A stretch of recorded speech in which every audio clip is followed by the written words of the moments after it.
Hey, Rick and Morty here, the puppet versions. You're watching Most Craved. Hey, Rick, what's Most Craved? What do I look like, Morty? Some hip kid that's on the easy. internet all the time? I don't know what Most Craves is. Hey, easy. You, Morty. Jeez, take it easy.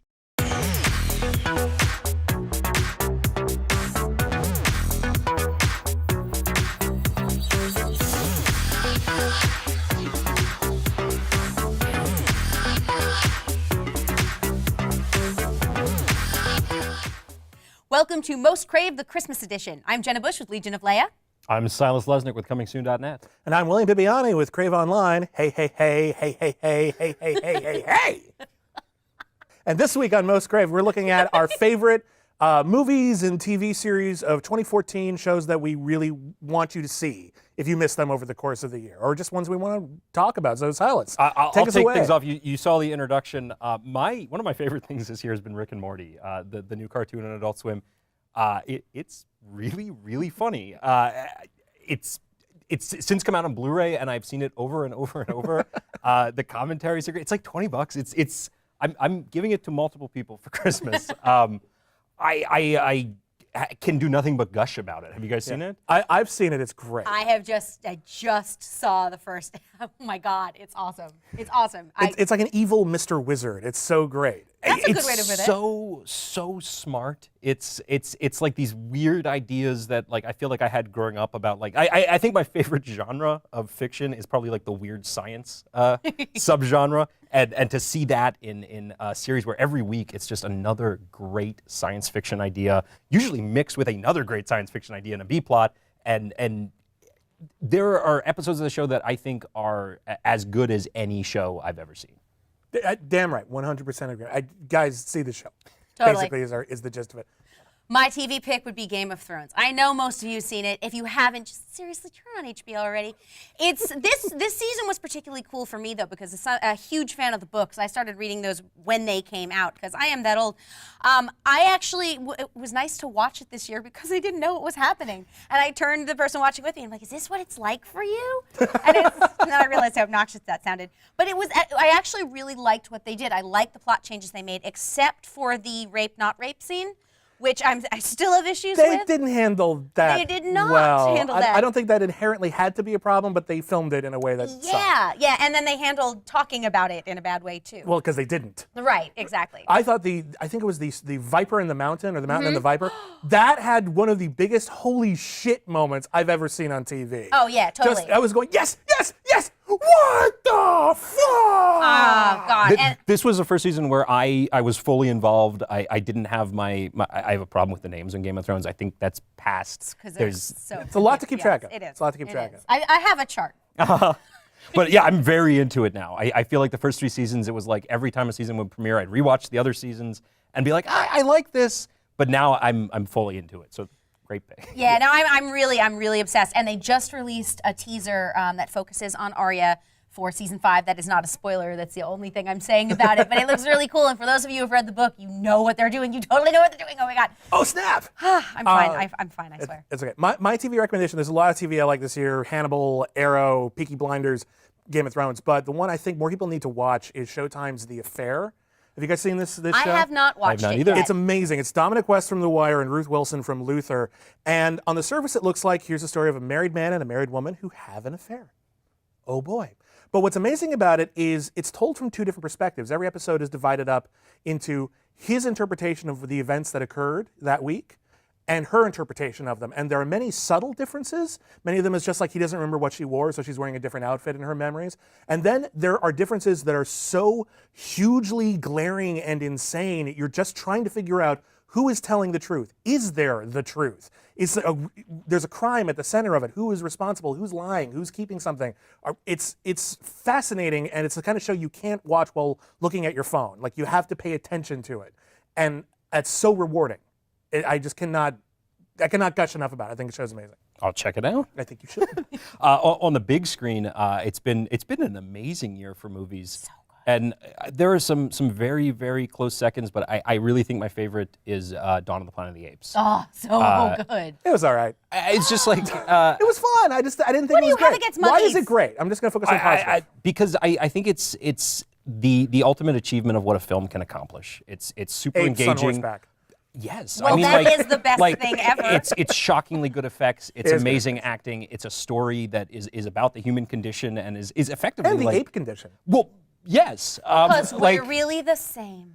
the idea of being able to tell a story. It's a completely allegorical story, and it's delivered as a big budget blockbuster that goes to a lot of places. Weirdly, thematically, I was watching Neighbors, and it's odd how similar thematically Neighbors is to Dawn of the Planet of the Apes, which essentially is just this like, what is it that's causing us from getting along as a race, as people? And it's always these little differences. And Dawn of the Planet of the Apes also makes the argument of guns are not helping things. No.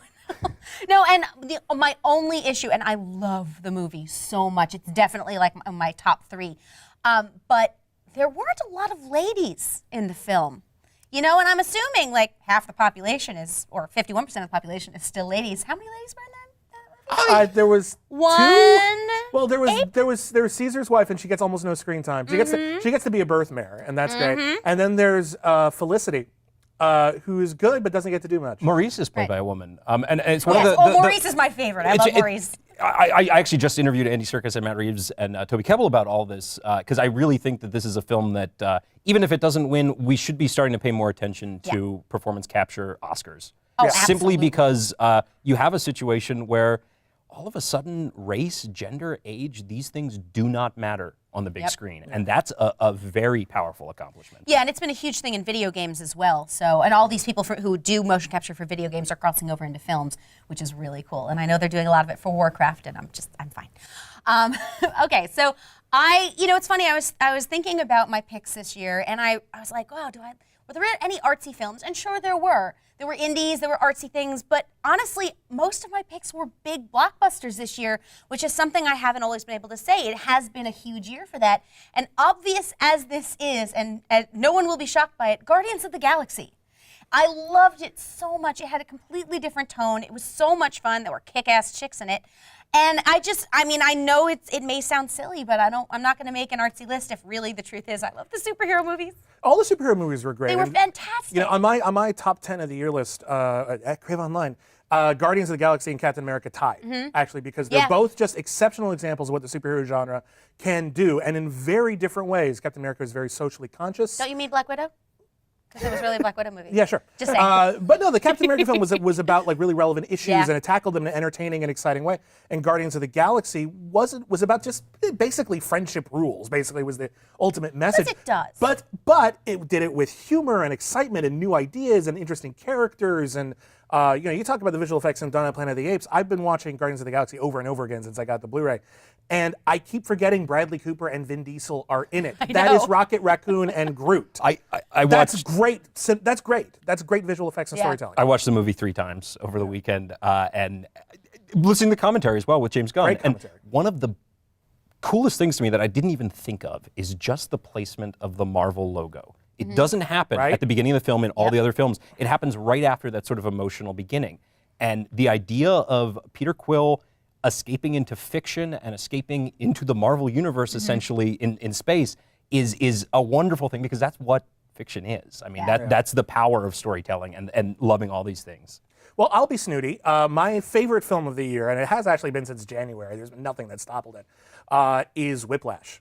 Whiplash is an incredible motion picture starring Miles Teller and J.K. Simmons. It's basically Full Metal Jacket meets Amadeus, and there's nothing like it. I haven't seen anything. I say it's like Full Metal Jacket meets Amadeus, but that's just to give you some idea. This is an incredibly challenging and emotional film about the way that we push people, kids, artists, anyone to greatness, and whether or not sacrifices desperately need to be made, and whether or not if you can't stand the cooking, get out of the kitchen. And of Whatever course that provides sentence. a background for Mickey Rourke's character in Iron Man 2. Right. Absolutely. Absolutely. That's But a no, really good one. this movie seriously has some of the best performances of the year. It's incredibly exciting. I absolutely loved every minute of it. And the ending is the best ending I've seen in a long time. It's very powerful. I mean, it's a fantastic film. It's J.K. Simmons should be in every movie. Yes. Miles Teller too. I mean, Holy shit, he's good, right? I'm very excited I for love him. Fantastic Four. I know online people have criticized the cast, but it's I think the some cast is I talented think the cast people. is fantastic. I love it. I absolutely love it. All right, let's burn through like one more recommendation apiece before we got to go. One thing I'd like to say is comic books. I've been really loving Dan Slott's Spider-Man. It's kind of, I was mentioning before the show that 2014 to me sort of feels like a sequel to 2013. Superior Spider-Man has been something that for both of those years I was reading straight through. I thought it came to a brilliant ending, and what he's doing now with Edge of Spider-Verse, outside of Saga is really the only comic I'm reading issue to issue, and super fun. Yes, if you have not read Saga, go do it now. For me, it's going to be another movie. Well, actually, two. One is Raise with Zoe Bell. It has, I know you guys hear me talk about Kick-Ass Chicks all the time, but this is really, really well done, and no one saw it, and I think you really should. So check out Raise, R-A-Z-E. But also the Lego movie. And I know it was another huge blockbuster, but it was really cool. And the idea that the whole point of the film is to be yourself and to not conform.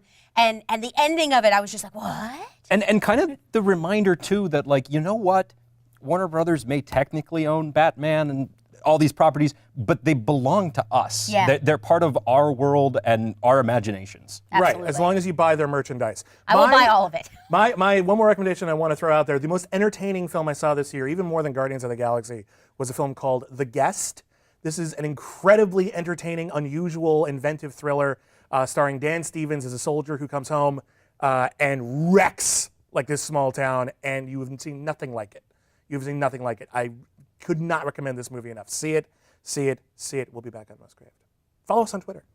At Most Craved. Happy Life Day. Woo!